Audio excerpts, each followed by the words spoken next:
A picture-perfect landscape. It's the ideal backdrop to discuss the imperfections of international diplomacy, a place where scholars, diplomats, and even journalists like myself are given the opportunity to step into private discussions. On this occasion, I'm joined by Suat Kiniklioglu, a member of parliament from Turkey's ruling AK Party. We're trying to make sense of Turkey's stalled attempts to join the European Union. It's one of the few on-record interviews in an otherwise closely held conference. Suat, I want to take advantage of being in a very lovely, unpressured environment and ask you, and particularly since you're part of the AK Party, how you and your colleagues are looking at the current crisis in Europe with Greece, with the challenges and the response by the European Union. And you must be asking yourself, why should Turkey want to continue to join this club? First of all, you need to understand that membership in the European Union for Turks is not perceived as just joining a prestigious club. It's more to do with Turkish identity, Turkey's Western orientation, and really the fulfillment of the Republican project. Therefore, membership in the European Union carries a lot more baggage with it than it might be for a Slovak or for a Hungarian. That said, we are aware that there are a number of complications in the European Union, and we're following this very closely. I think, although not officially pronounced, both the European Union and Turkey are continuing with the process, with observing it in such a manner to leave their options open on both sides. But we as a government continue to have full membership in the European Union as a strategic priority, but we're not putting all of our eggs in one basket. How did you and your colleagues in the AK Party view Greece's financial crisis and, more importantly, the European lack of response? Well, we're closely watching it. For us, Greece is an important neighbor, and Prime Minister Erdogan has excellent relations with Prime Minister Papandreou.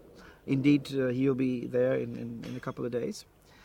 We are somewhat perplexed and surprised. We were expecting a more swift and a more solid sort of solidarity between or inside the European Union on the Greek debt issue. Well, we have expressed our sympathy and our offer of support to Greece. Prime Minister Erdogan, when he will be in Athens soon, will probably disclose the more finer details about the support Turkey can offer. But I have to say I was, and many of our colleagues were perplexed and surprised by the lack of swift attention this case merited. What has maybe surprised you about how others see Turkey's bid to join the EU? There are two Turkeys. When you are in Turkey, you become totally overwhelmed by the domestic struggle and fight. When you come out of the country, you understand how it is perceived from the outside and how important, how strong, how influential it is. It plagues us all Turks to see how divided we are inside the country. But despite that internal ideological confrontation inside, the country is moving forward regionally and also in its relations with the European Union. On the EU question, I unfortunately don't share that optimism that some of our European colleagues have expressed here about Turkey's full membership.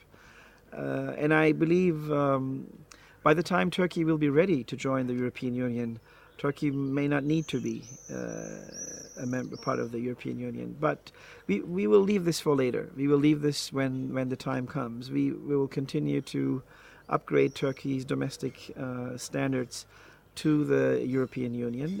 There is certainly value in harmonizing with many of the legislative aspects of the Union. Of the rule of law is certainly one that we need. But I think the larger question about Turkey's geostrategic identity, where Turkey should, with whom and how Turkey should engage, I think is something that we will have to leave when that question comes up. You also need to figure in that not all Turks want to join the European Union. And I believe when the time comes, when Turkey is ready, there will be an intensified Turkish debate about, what direction Turkey should take.